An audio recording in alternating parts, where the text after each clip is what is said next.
দুর্নীতি দমন কমিশনের পরিচালক পদে এবং কৃষি সম্প্রসারণ অধিদপ্তরের উপসহকারী কর্মকর্তা, কৃষি উপসহকারী কর্মকর্তা পদে এই প্রশ্নটি এসেছিল। পিতা ও পুত্রের বয়সের অনুপাত 7:3। পিতা ও পুত্রের বয়সের অনুপাত 7:3 বা 7:3। 4 বছর পূর্বে তাদের বয়সের অনুপাত ছিল 13:5 বা 13:5। বর্তমান কার বয়স কত? ধরি পিতার বর্তমান বয়স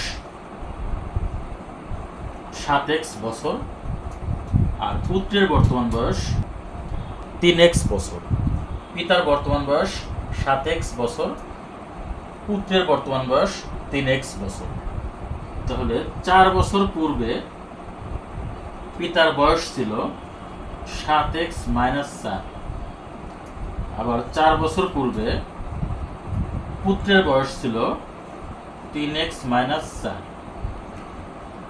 পিতার বর্তমান বয়স 7x বছর, পুত্রের বর্তমান বয়স 3x বছর। বলছে যে 4 বছর পূর্বে তাদের বয়সের অনুপাত ছিল 13:5। তাহলে 4 বছর পূর্বে পিতার বয়স ছিল 7x - 4, আর 4 বছর পূর্বে পুত্রের বয়স ছিল 3x - 4। আচ্ছা, এই দুটির অনুপাত কত? 13:5 মানে হলো 13/5, অর্থাৎ 13/5। এখন যদি আমরা এই সমীকরণটি আমরা ক্যালকুলেশন করে x এর মানটা বের করি, তাহলেই কিন্তু আমরা আমাদের কাঙ্ক্ষিত যে উত্তর সেটি পেয়ে যাব। তাহলে এখানে আমরা আর গুণ করি, তাহলে 5-এর সাথে 7x - 4 গুণ করলে কত হয়? এখানে আমরা আর এদিকে আমরা 13-এর সাথে 3x - 4 গুণ করবো। আমরা দেখি x এর ভ্যালুটা কোন দিকে বেশি আসে সেটা আমি বানান রাখবো। এখানে 5-এর সাথে 7 গুণ করলে 535 হয়, 3-এর সাথে 3 গুণ করলে 13 গুণ করলে এখানে 39 হয়। তার মানে আমরা এদিকে গুণটা করে বাম পাশে রাখি। তাহলে 3 13 39, 39x - 4 13 52 সমান 5 7 35x - 4 5 20। এবার এখানে আমরা কি করতে পারি?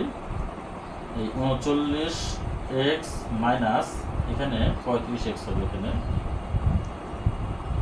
35x মাইনাস কত? 4 5 20।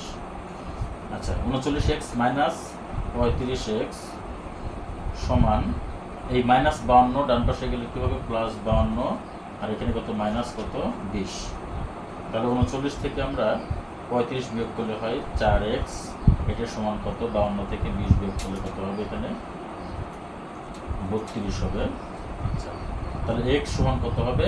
32কে 4 দ্বারা ভাগ করলে 8 হবে। তাহলে x এর ভ্যালু কত? 8। এখন বলছে বর্তমান কার বয়স কত? তাহলে আমরা ধরেছিলাম যে পিতার বর্তমান বয়স 7x বছর, পুত্রের বর্তমান বয়স 3x বছর।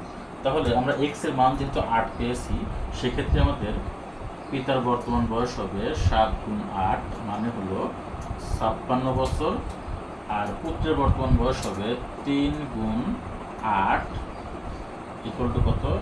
24 বছর। তাহলে পিতার বর্তমান বয়স হচ্ছে 56 বছর আর পুত্রের বর্তমান বয়স হলো 24 বছর। তাহলে কিন্তু আমরা এভাবেই এই প্রশ্নটি সহজেই সমাধান করতে পারি।